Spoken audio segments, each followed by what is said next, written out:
When you're talking about collecting Magic the Gathering cards from the reserve list, you have 572 choices. Sometimes it's the right time to buy a card. Other times it's best to avoid a certain reserve list card and let that price plummet down to make it more affordable for yourself later. On today's video, we'll go through some of these choices and we'll take a look at cards to buy and cards to avoid.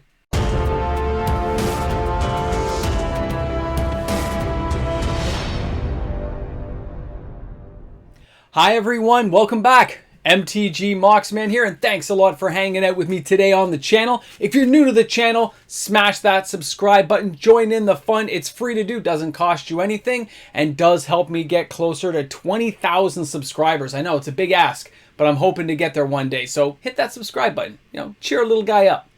So guys, reserve list shopping.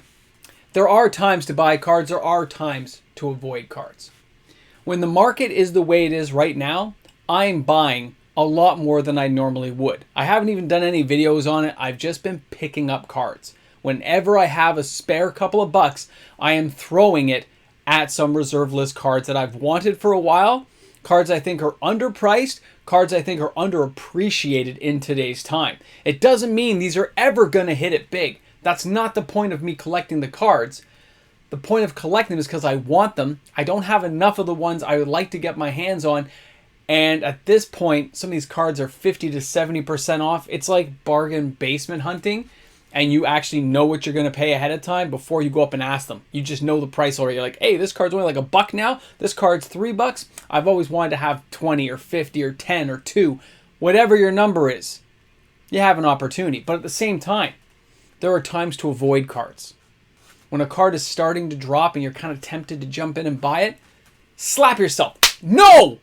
Wait! Be patient. Wait another 9 months. You've waited a year. Wait 9 more months. Let the card trickle down. Cards take a while to fall, especially higher price cards. Wait for some of these things to drop. Have a cutoff point of your, I gotta have it now. I can't wait anymore. I know. It can be hard. But you don't just throw your money at cards. You're trying to get the best value you can. And I'm not talking about negotiating prices over Kijiji or Craigslist or wherever people do it on Facebook.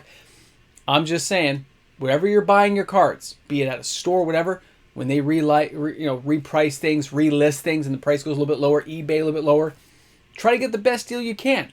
Have your budget in mind and keep an eye on it. But you don't just buy any card.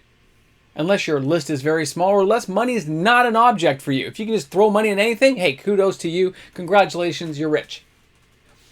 If you're a person trying to save a few bucks, you want to see some underrated cards that probably should be going up in value, that's what we're here to talk about. So let's take a look at the list today. Let's have some fun with it. Don't forget to leave some comments in the comments section at the end. And if you actually go shopping for any cards, please remember to use my TCG affiliate link. It is found in the description of all my videos, and it does give me a little bit of kickback. Helps me buy some cards for the channel. I appreciate it, guys. Thanks. Let's get started. Okay, guys, the first card we have today is Grim Monolith. This is an avoid. This is a do not buy. A lot of you guys will send me emails, Instagram messages, whatever, asking me about certain cards. Anybody can do that, even if you're not a patron of my channel. You just want some answers or information about a card, you can email me, alang@hotmail.com. I'm happy to help you guys out if you have questions about a card or you want a little bit of inside knowledge of whatever I have available if it's one of the cards I'm tracking. So Grim Monolith is an avoid. If you look there, you see the graph, it's kind of trending down slowly, but it's dropping off that $450 US high. It is trending down. The trend is your friend. Leave this card alone. Don't bother it, and it will continue to go down. Okay, it's going to drop and drop and drop until it finds its new bottom.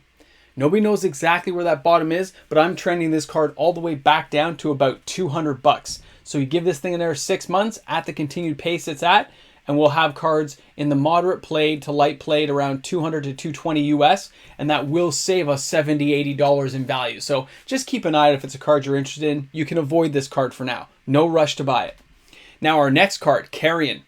I like this card, okay? Especially with today's thing with all the new ways of using treasure tokens and creatures and stuff like that. This card has a lot of synergy coming up. This card's only been a $10, $15 card. Okay, and it's still dropping right now. $8 Canadian is dirt cheap for this card. Carrion is a decent card for Mirage. And if somebody's going to kill your creature anyway, sacking it to get a whole bunch of 0/1 tokens that you can use as an outlet for other game and spell effects you need, or even as blockers if you have to. This card probably should be higher than it is. It will go through more buyouts as history goes along, but right now, this card is not actually at a prime buying level yet. We're looking at this card to fall to about, honestly, the $7 level Canadian, which means it'd be around $4 US. So like a $2 drop would be nice.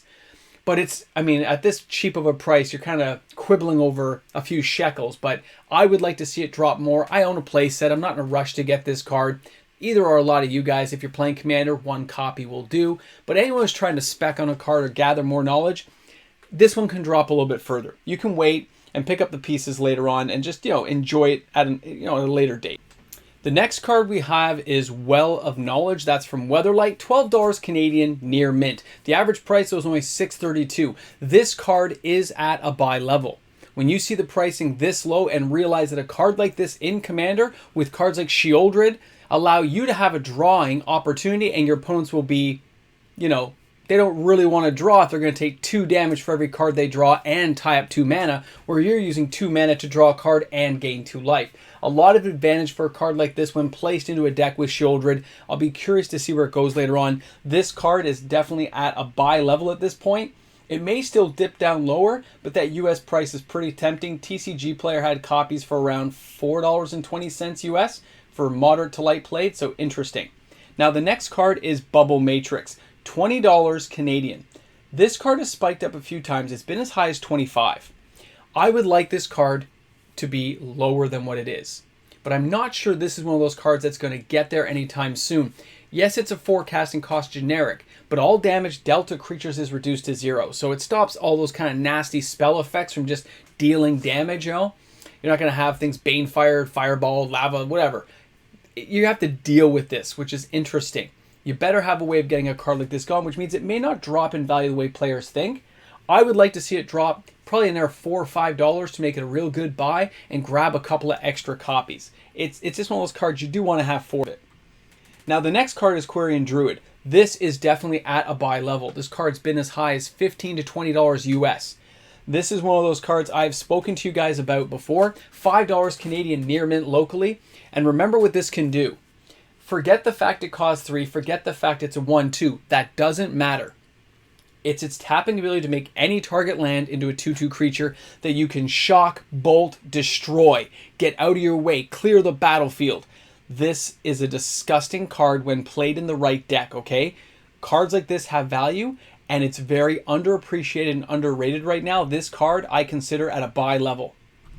Now the next card is Hall of Gemstones, $22 Canadian. You can see it's $16.99 US. This card's been $50. I think it's going to keep falling. I think people forget what this card can really do, and they haven't seen it played in Commander for a bit, so they're kind of ignoring it. I like that, which means I'm going to avoid this card for another 6 months or so and see where it falls out, but it's at a level right now that I already own 2. I'd be willing to pay for 2 more at this point to finish my play set off. But if you're a player who's speccing on this card, I think you can wait a little bit longer. The odd purchasing I'm seeing on this card is not going to be enough to drive the market forward to make the price change. So it's a good card to drip and pick up the odd copy at a time. All right, here we go with Reflect Damage. Now this card is only $7.20 Canadian near mint, okay? You can find beat up copies for $2. This is one of those cards nobody expects anymore. Reflect all damage dealt to you by any one source to that source's control. All right, so I've seen this card used to basically kill somebody because they get hit with some mammoth 30-30 creature and they just deflect the damage back. I like that stuff, okay? Being able to deflect massive amounts of damage when somebody least expects it can be a blast, especially in Commander. And I look at this and see the price of $4. It is almost at a buy level where I'd say I would get a playset of 4 because it's going to cost me less than $20. But I think another month or 2 may bring this thing back down to its pre-2020 level, which would be fantastic for everybody. Bring it down to that $1, $2 level because nobody's buying this card right now. Our next card is Seeds of Innocence. This is one of those cards, it is falling, it's dropping pretty quickly, but it was at a fairly high point of being about $50 US. The Seeds of Innocence is a decent card. It does fit into a lot of green decks, especially if they're not playing anything too artifact heavy. $30 Canadian near mint for a copy. $21 is the average. I think this card is at a buy level at this point, but I think the price also will continue to drop. So although I'd be tempted to buy a copy or two to finish off a playset, I understand why people might want to wait and see if they can get this thing to the sub $20 level US. Now our next card today is going to be Purgatory. This is one of those cards you don't see played too often, but when you do, it can be a lot of fun. It's only $7 and change, and you're looking at a card that does have some use, especially with white-black, okay? There are other cards from this era that can fit in, giving lifelink and death touch. And when I look at it and say, yep, being able to pay the life and bring some monstrous creatures back is just such a cool, and it's not an expensive enchantment to cast, okay? It fits well into a white-black deck, but I think as well, although the price is leveling out, I think this thing's going to go below the $4 level if people just leave it alone. All right, guys, the next card is Energy Bolt. Now, Energy Bolt's an interesting one. I have seen this used very effectively recently in a Commander game where somebody, thought they were going to die, and they didn't let them die. So what happened was they cast the Energy Bolt, and they said, you know what? I know you're dead next turn. I can't have you dying right now. They tapped into a massive amount of mana and just gave the guy like 40 life, okay? Because it says it deals X damage to target player or target player gains X life. That ability to choose, it makes this card versatile. You can do massive amounts of damage or massive amounts of healing. And you just don't see people playing with cards like this anymore, so it can throw people for a loop. And in case you're wondering who did it, it was me. I gave the guy all kinds of life because I didn't want him to die. Because if he died, I'd die the next turn. So it was good. It was a very interesting time. So those are the cards I wanted to share with you guys today. Not all these cards are stars or huge, massive, expensive reserve list cards, but they are cards that should be paid attention to. They're falling in price. They're at that level where some cards are avoidable. You got to wait for them to fall further, but a few of these are great pickups and adds to collections in case you're trying to build up your position inside the reserve list at a very good bargain basement value. All right, guys, thanks a lot for tuning in. Looking forward to seeing your comments. Have an awesome day today. Have a Magic the Gathering day. Thanks for hanging out. Hey guys, a big shout out to all the fantastic patrons on the channel. Everyone from my YouTube membership, all my patrons, you guys make this happen each and every month with that continued support. Thank you again, everyone. It means a lot. Gotta be honest, I'm loving some reserve list shopping right now. I'm having good days every day going, I'll buy this, and I'll buy this, and I'll buy this. I'm spending too much money, but I'm having fun doing it. Thanks a lot, guys. Have an awesome day. You're the special people. You made it to the end. We will put Army of Darkness in the comments section. Take that.